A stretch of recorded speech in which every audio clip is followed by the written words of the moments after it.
then every step forward will always be a step closer to home. So step on up to the place. Need to face what can spill into the light of us. So step on up to the place. 'Cause this ain't a game. It's time to make history. It's been only a year or two since the release of the first Progressive movie, and the release of the second one, which is more so the fifth book, The Fifth Floor, back in last year. And finally, Scherzo, a storyline Progressive Scherzo Deep Night, was released last week in selected movie theaters and is playing for a couple of days in the US and UK, and more locations are showing it this month. So, as like before, I'm doing another review, and I will talk about the movie, and what's going on, what I thought of it, and what do I see is going to happen in the future. So, I will say this, because I was a little late, and I said, I'm already late, might as well get some food. I missed the first few minutes of before the intro, not the intro, but the title screen of the movie. So I missed a little bit of the start of the movie. But I guess I'll kind of give it a backstory. I'll make it quick. What is Progressive? What is this? Why did we skip to 4 and 5? And what's the future for the series?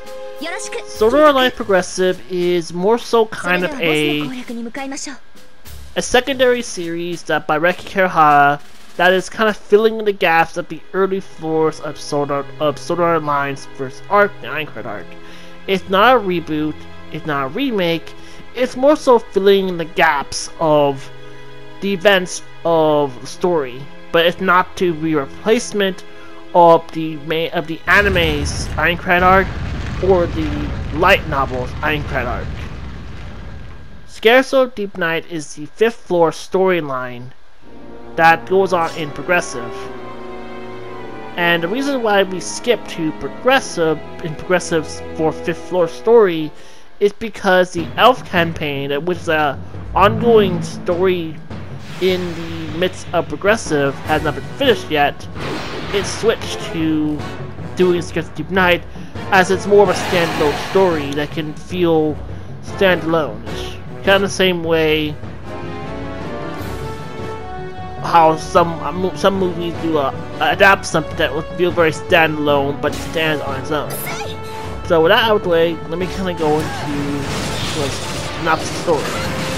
Well, the first thing, and this is a major point, is again we're back to Kirito and Asuna, who are now partners during the rest of the first two floors.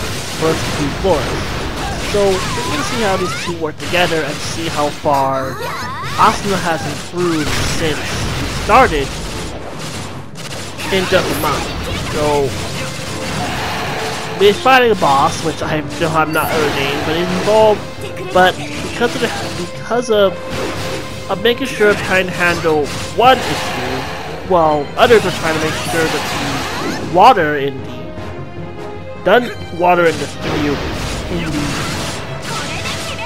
the area does not, well, it's hard to explain it, but basically two sides have to play a big important role in this battle that we can see.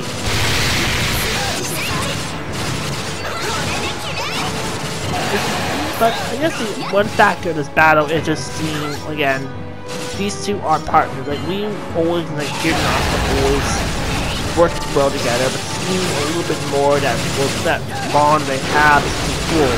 And just seeing more of Kirito and of just the dork of Kirito that's noticeable who he is in main canon, or just seeing that he is just a dork, and it shows. After the battle, of course, the members of the raid boss all celebrate, and we get our first introduction to Argo, who we met at the end of Progressive. You don't know who Argo is. Argo is one of the ESO survivors, and is one of the main characters of Progressive. This is kind of where the Progressive books kind of where she was expanded on for more. How she met Kirito, how she had the whisker on her face, and more about her. She was a new voice. The voice actor who played Argo this time is the same person who played Nagatoro in Don't Toy Me Nagatoro, the Dendro Archon in Genshin Impact, and those are pretty much her most biggest roles.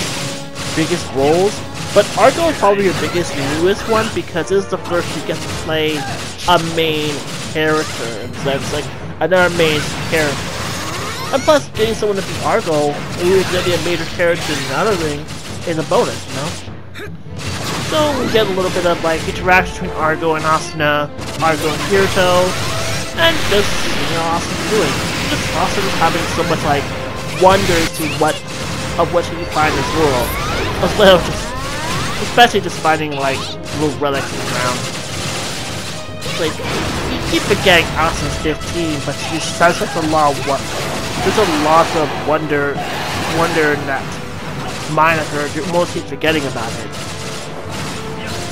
So before we get to the board boss, there's a bit of stuff that's going on that happened before it. One of it being about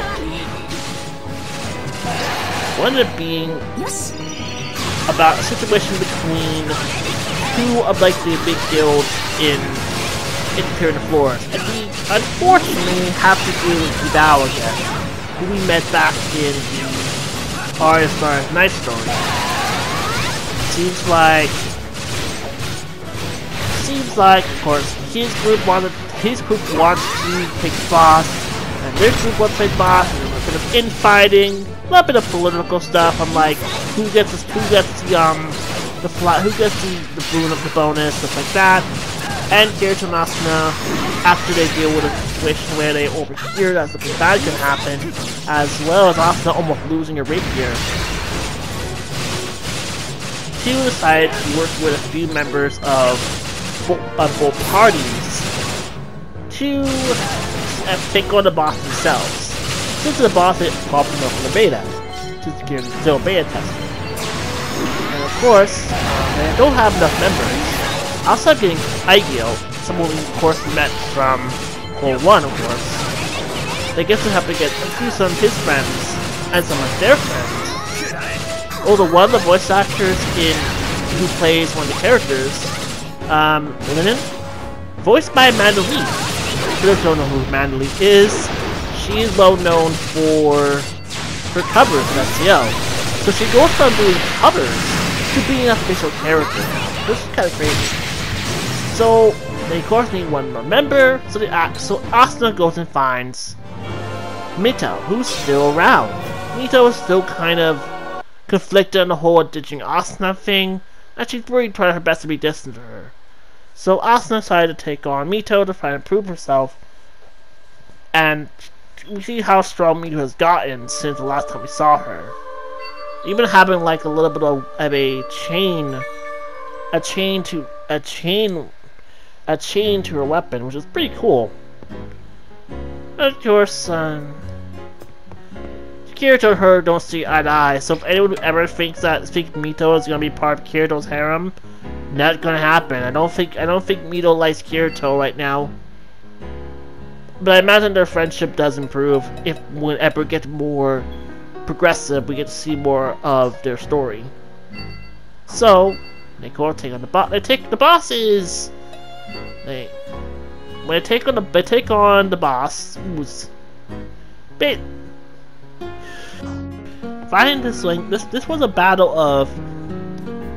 This was basically a very strategic battle. Not only of how they had to deal with this, but just how they had to find its weakness. But before that, we got a little bit more Argo and Asuna. Now, Argo and Asuna are actually good friends, and we can see a little bit of their friendship, as what she called her Achan, which I was so shocked they used honorifics. It is rare to see, English dubs ever use honorifics. It's rare.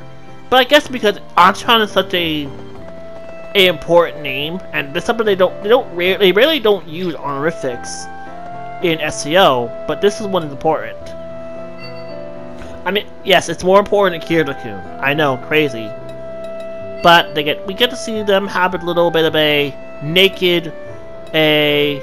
half-naked battle. Well, at least Asuna made swimsuits for them, which now explains that they're that official art of them in swimsuits. We get to see a little bit of Argo is definitely a very good fighter, and just see that friendship between these two. So Argo, Asuna, Kirito, and members of the two groups whose names I will probably put in the subtitles of this video, as a little subtext. They, of course, pick on the boss, but they struggle a little bit until they find weakness. Also, they're supposed to be dead until Mito comes to. It's really sure Mito was definitely very conflicted about, abandoning Asuna. That's why she was so distant of her, and why she fought Asuna so to prove that she does not have what it takes, and she still blames herself in this game.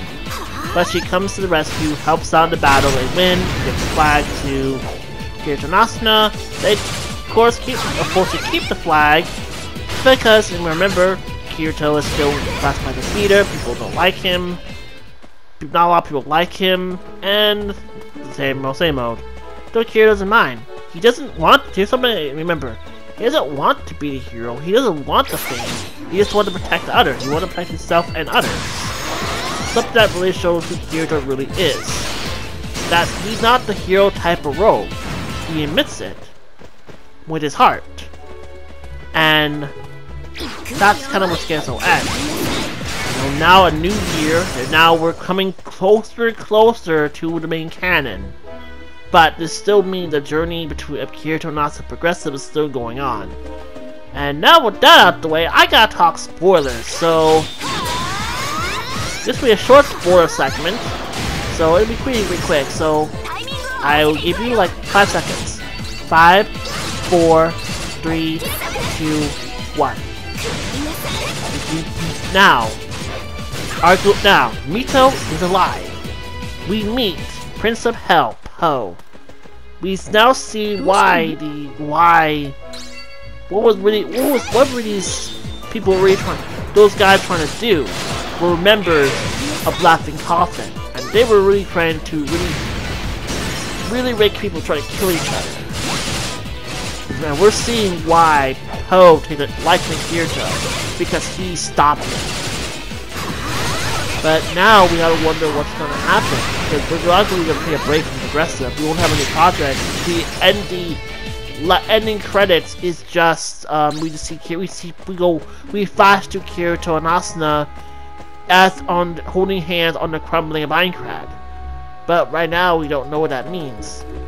So that's where I guess we're gonna be left with Progressive for the time being. And now with the spoiler segment, I'll talk about the future. Once we have the Elf campaign, those are gonna be the next 4 are just gonna be the story with Argo, the floor 2 boss, the floor 3 boss, the floor 4 boss, the floor 6 boss, the floor 7 boss, the floor 8 boss, the floor 9 boss, and so on and so forth are going to be adapted into movies. I do not see them doing anime. I think they're really focused on other projects. A1 has a lot of stuff, especially stuff that got delayed. I don't see them working on progressive anime, especially on a new project.